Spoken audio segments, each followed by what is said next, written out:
Competition brings out the best in us. And the worst. We've seen it in sports. Competition keeps people on their feet, whether it be a case of sabotage in NASCAR, or when Frank Lampard was supposedly being spied on, and it even extends to the fans of sports. Just look no further than the Everton Ultras setting off fireworks outside of the opposition's hotel room early in the AM.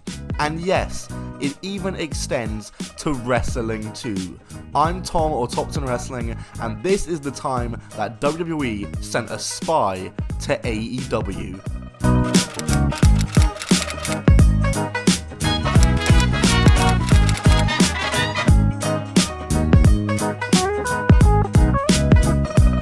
Sabatino Piscatelli was born on August 24, 1983, and would grow up as a natural athlete.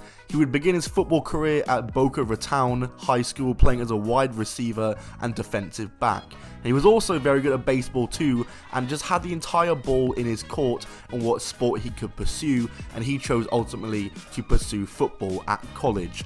He represented the Oregon State Beavers from 2002 until 2006, before the NFL draft in 2007, where he was selected by the Tampa Bay Buccaneers in the second round. He stayed at the Tampa Bay Buccaneers from 2007 until 2010, playing 45 games for them across 4 seasons. He was signed to the Cleveland Browns, playing 5 games for them in 2010, before moving to Kansas City in 2011, playing 16 games for them. However, this is where his football career would come to an end right after this. And you know what? Fair play to him, it wasn't a bad career. It was pretty decent, and it was better than most footballers turned wrestlers, in fact, to be fair to him. And yes, that's right, footballer turned wrestler. In October 2014, Piscatelli was signed to a WWE developmental contract and was assigned to NXT. He made his debut at a live event 6 months later. But the thing with Tino or Piscatelli is that he spent a long time in NXT just training, only occasionally wrestling at live events and not even on TV. He suffered a concussion 10 months into his wrestling career, which was a massive derailment for him. And when he recovered from this concussion, he was given the name Tino Sabbatelli, and he was heavily showcased in the WWE Network show Breaking Ground, which is a really great show all about NXT and the Performance Center, and it was mine and probably a lot of others' first introduction to Tino Sabbatelli. The show highlighted his NXT training and concussion recovery, and he would finally make his televised debut on the October 12th, 2016 edition of NXT, teaming with his live event tag team partner Riddick Moss to lose to TM61 in a Dusty Cup first round match. And from here, he would start to make a few more appearances on NXT, still very infrequent, and he was still on live events mainly, but it's still progress. The team of him and Riddick Moss would continue, and every time they appeared on TV in a match, they were usually losing. Tino would wrestle his first and only singles TV match against Gargano on the 24th of August 2017 tapings in a 3-minute loss, less we say about that, but he would get his first ever win on TV when him and Riddick Moss defeated Oney Lorcan and Danny Burch on the 4th of October tapings on that same year, and then they'd also go on to defeat Heavy Machinery in January 2018. Before losing to them 3 more times that year, with their last match against them being on the April 11th tapings of that year, which sadly would also happen to be Tino Sabbatelli's last televised match in NXT. And no, he wasn't being called up to the main roster. Tino Sabbatelli would go right back to doing live events. Him and Riddick Moss broke up. Riddick Moss was eventually called up to the main roster, where he's Madcap Moss now and getting a good push, whereas Tino Sabbatelli was unfortunately part of the budget cut releases on April 17th, 2020. And that was the end of Tino Sabbatelli. His career in WWE really finished before he even got started. He wrestled on TV about 8 times, only won about twice, and just did live events with no progress for 6 years. But luckily for Tino is that WWE had a little thing, something I talked about before, called competition. All Elite Wrestling AEW invited Tino Sabbatelli down to a taping day, and luckily for Tino, he was given a match on AEW Dark. He He was given the ring name Sabi when he teamed with Brady Pierce in a losing effort to the Best Friends on the 43rd episode of AEW Dark. However, Sabi would never appear in AEW again, nor on the indie scene would he ever appear, because in October, he was rehired by the WWE. He was the first released wrestler from those budget cut releases in the pandemic to get re-signed to the company. Now on surface level, it's a bit surprising he got re-signed, but as a whole, it's not anything out of the ordinary. He made one AEW appearance and then WWE changed their minds on him. Not a far-fetched concept. But that is until you hear what Chris Jericho had to say on a live stream just a couple of weeks after Sabi's AEW appearance. And I quote, "Social media is a different ball of wax though. I think the amount of people who are on social media is very small compared to the overall people watching. For example, when we had the debate and Eric Bischoff was announced on Reddit, and we know who the spy is by the way, we know he'll never effing be back in AEW, an NXT reject was a spy, so print that." I was like, listen, we can announce this or we can just not announce it and don't worry about it and see, you know? The people that know will know and maybe they'll watch if they weren't going to. The people that don't know will still be surprised. That's exactly what happened. People were super surprised that Bishop was there and it worked out great. Now that second half was a bit irrelevant, but the first half, Chris Jericho here is alleging that an NXT quote-unquote reject was spying on AEW and leaking spoilers.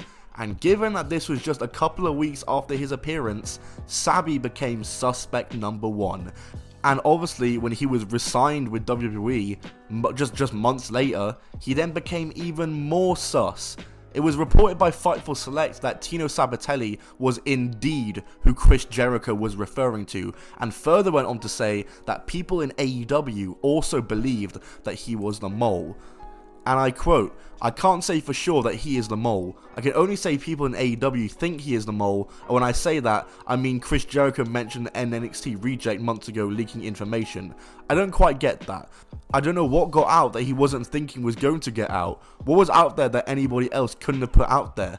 Jericho flat out accused someone of being an NXT spy, and again, I cannot say that he was the one that released the Eric Bischoff appearing as the moderator news or anything like that, because I don't talk to Tino Sabatelli, but I can tell you AEW, their people think he was, and he's back in NXT, so that is going to raise some questions and some eyebrows. It's all very alarming. Let's look back at the events quickly. Tino Sabatelli is released from WWE after 6 years. He was very loyal to them.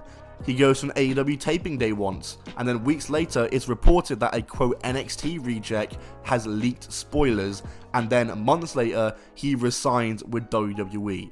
But there's one event that I haven't mentioned, and that's the fact that Tino Sabatelli, 6 months after being rehired by WWE, was released yet again. Poor guy, seriously. This led him to doing an interview with Chris Van Vliet where he would talk about his WWE run and releases, as well as finally address the shouts of him being the AEW spy. Here's what he had to say. Roll the footage. And then, I'm sure you saw it, but then the story came out, then your name got attached to about leaking storylines from AEW. Oh man, Chris, let me tell you something. I had to laugh. And if anybody knows me, first of all, I don't even know where to begin with this. I don't even, first of all, I'm like internet, like kind of a dummy. I don't even know what a dirt sheet is. I don't even know. I don't even use Twitter. Like I don't go on Instagram. I don't go on internet. I don't go on any of those things. I'm not even one of those people to even talk about that. So I heard the rumor came out. So I was getting like tagged and stuff. And I was like, whatever, not paying attention to it. So somebody approached me and said, yo, you hear what Chris Jericho said about you? I said, what?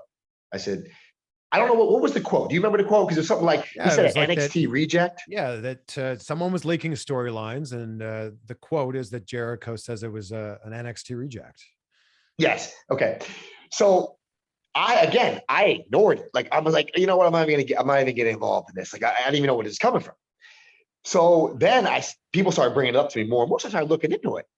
So I'm like, what is this dude talking about? So then I read, it says something like, that somebody leaked that there was like a Hall of Famer or like a legend at AEW, like some name or something like that. And I might sound stupid saying this, but like I probably would have walked right by him and not even noticed him, to be honest with you. But for me to go to the internet and speak on something I know nothing about, and I'm no disrespect, I don't care that much, bro. Like, I'm not that dude. Like, that was so mind blowing to me. And actually, when Impact called me, we thought Impact called Terry Taylor and asked him about that. And Terry called me. I said, Coach, I don't even know what he's talking about. Like, I don't even know what a dirt sheet is. Like, this is nonsense. So I never got to the bottom of it. Supposedly my name was involved because there was a couple NXT guys there the same week or month I was there. But I can tell you from a God honest truth, man, I don't even know what I would type in to put on dirt. Like, I don't even know how I would do it. Honestly, I don't even know what I would say. Where do I even go? So for me, that was mind-blowing. Maybe that's what Tony Khan doesn't like me on. I don't know. That could be it too. Maybe. And that's about everything for this case. If I have to give my personal verdict, I don't actually think he did anything, nor do I really care, even if he did leak it. It's not the end of the world, and if he did, again, it doesn't really matter to me. But let me know what you think in the comments. Do you think he was the spy? Do you think it was just a leak from a source anyway, and he just happened to be there at bad timing, wrong place, wrong time kind of thing? Let me know what you think in the comments down below. I'll see you all soon. Goodbye, and keep on rolling.